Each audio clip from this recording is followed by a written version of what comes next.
Hey guys, David Miller here with Gemini BIM. This week's video we're going to be looking at the grip handles of flexible families within the project environment. Recently, a few weeks ago, we on the forums there was a question about this exact thing. Actually, there was two questions regarding the same thing about the visibility of shape handles within families, and I pointed them to this Autodesk University class from John Pearson, all the way back from 2017, um, has a lot of good information, and this is where I was exposed to maybe thinking about the grip handles and Revit families a little bit differently to get a desired outcome. So really good lab here, a lot of information that you could take away from this. So I would recommend, if you want more in-depth information on the simple tricks or tips I will show you in this video. um, the basis of a lot of information actually came from this session here. So let's go ahead and get into it. So in Revit here, we just got a blank project open, and we're not going to create anything special. I'm just going to create a very simple basic family just to demonstrate what we're trying to achieve here, and we'll just make it mechanically. So hopefully at this point most of everybody's familiar with the tried and true method of using uh, reference planes to basically assist in the creation of the families. This is the skeleton. It's a true and tried method of how to create stable and flexible families, and absolutely nothing wrong with this method. So here I'm just going to make a generic box, generic flexible box, so we can really dive into the shape handle portion of the family. And you can see here I'm constraining the reference planes, and then we're going to make a couple um, parameters. So we'll just call this one link.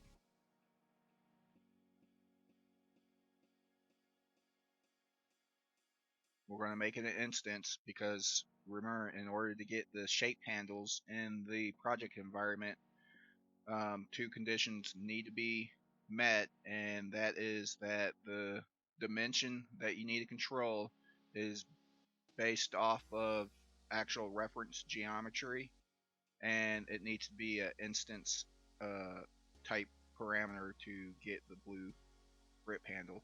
And what I mean with the first statement as it needs to be a reference is if you click on the reference plane and the properties you have is reference. And currently this is set to weak reference. You basically have three options. You have strong, weak, and not a reference. And all that is referring to is a priority order on how that reference plane will behave in the um, project. So of course a strong reference has the highest priority, which means that you usually will not have to tab to be able to select. You can dimension to this. It has the highest priority. Then you have the weak reference, and you would most likely have to tab to be able to select this type of reference within the project environment. And then not a reference, this will not be available within the project. Now you do have left, center, right, front, center, and so forth. All of these named ones are considered strong references. So if you have those two conditions met, then you should get a blue grip handle within the project. So let's go ahead and finish constraining our generic box here, and we'll call this one width. And again, we're going to make it instance. And then let's just go ahead and create an extrusion real quick, snapping to the reference for the reference planes. And let's go ahead and test this out and flex it. We'll say 7. Then you can see that it moved, and we'll make this one. So it looks like everything is moving accordingly. Now we have one more, and that's to control the depth. So let's go ahead and just go place a reference plane again. And again, this is probably the method that almost everybody uses to create families to an extent. So you seasoned user should have seen a mistake that I made right there where I was placing that dimension. And if you didn't, I'll highlight here in a second as a tip of what to look out for if you're not getting a blue shape handle. Again, we're going to make it instance. And then we'll go ahead and align this. Now within the family environment, everything appears to move as you would expect. So, but however, if I load this into the project, initially you can see I have my blue grip handles, everything looks good. But if I was to cut a section or go to an elevation and want to control this with a blue grip, you can see that I do not have that blue grip even though I placed that dimension. And you know, in the family environment it appeared that it would work. But the issue is, and I see this happen quite a bit with people who first get into creating families, I actually place this dimension onto the reference level and not the actual reference plane. And whenever you do that, you will not get the blue shape handle. So let's replace that dimension, but see right there, instead of selecting the reference level, tab until you get to the reference plane. Go ahead and place that depth. Load it back into the project. And now, if I click, I should have that blue shape handle. So that's one common mistake that a lot of new users will make, and they'll struggle trying to figure out why they cannot get that blue shape handle. And most likely it's because you're constraining to the reference level instead of the reference plane. So let's go ahead and edit this family. And let's edit the extrusion and make it a little bit more complex in shape. So let's make this L-shaped.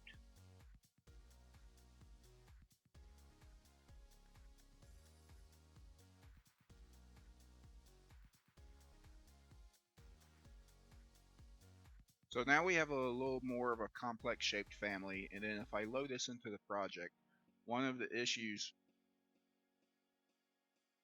that you'll see is that though I still have the shape handles and I can still drag the family and get the size I need, the location of these shape handles really is not desirable. It would be nice if these could be centered on the actual geometry, so at least aesthetically it looks cleaner. Then also, if it was a really complex family, you may have to try to hunt and find shape handles if you have multiple shape handles, you know, close together in a really, really complex family. So let's use the method that John Pearson had demonstrated in that lab in 2017. And this is where, you know, he challenges the thinking of you know, just using the reference planes. And the first way is just, you know, reference lines. I know a lot of us are familiar with reference lines, and really when it comes to creating a rotational type parameter, reference lines is usually the best bet. Um, Now through the years, I've actually found that the reference lines in complex family is actually superior than the reference planes. But there are some drawbacks to using reference lines that we may cover in a different video. But in this scenario, we're going to demonstrate how we can use reference lines to center our or control the location of the grip handles. So what we'll do is we'll go ahead and place a reference line, and for this instance we will place it snapping to the horizontal reference planes. Then if I change this, the reference line that we just placed should move with it, and there we go. So it's stretching, and now what we'll do is we will place the same length dimension that we're actually using to control the family. And then if I load this into the project, you'll actually see that we have two blue grips. One which is centered nicely, and then the other one which is the original. And you can see I can grab both of them and they're controlling the family. That's because they're both using the same length parameter. So to clean up the dual grips, this is where we're going to take advantage of is reference, and we're going to select the original reference plane, and we are going to take this to not a reference. So if I load it back into the project, you can see that now we have a nice grip handle. So let's take this to 3D, and also with the use of the reference line, you get the advantage of having a grip handle in 3D, because unlike reference planes, reference lines are you can see them in 3D. They're a 3D object, and I can show you that in the family. That if I take this to a 3D view, and if I highlight, you can actually see. So you don't see. I'm not selecting the reference planes, but you can see the reference line right there. And this is one of the advantages of using reference lines in family creation for geometry, because of the advantage of the multiple. You can see the reference line has multiple planes that you can select to constrain geometry to. So in a different video, will look at the advantage that you have with reference lines. But for now, because it's an object that you can select and manipulate in 3D in the project environment, it gives you the ability to have that 3D grip. So there's two tips, a couple tips and tricks. Now the last one is how do you control the actual visibility? What happens if you want it to be the grip to be on or off? Now reference planes and reference lines, neither one of these can have a visibility parameter added to it. So again, maybe thinking outside the box, you can challenge the traditional method of creating families, and then use neither reference line or reference plane to control the family. So let's delete the reference plane that we had created, and let's use a model line, and we're going to treat it much the same as the reference line, but it's a model line. And for the line style, we're going to turn it to invisible lines. That way you cannot see the physical geometry in the project environment. And then we're going to add a visibility parameter to this because we're using a line. We have that capability now. We'll make it an instance, and we'll go ahead and put it under the visibility. Okay. Okay. And then we'll constrain it just like we did with the reference line. Place the same link. Put it into the project. So you can see that I still get that same blue grip, but now we have the advantage of having a visibility parameter added to it. So you can see that it's turned off, turned on. Then if I go to 3D, because it's a model line, I have the advantage of having it in 3D. Turn it off, turn it on. So, with tips and tricks like this, could really take your family creation to the next level, to be more well-rounded, to look cleaner and more professional. So I hope you guys learned something, and like always, if you like the video, don't hesitate to subscribe to the channel and give me a thumbs up.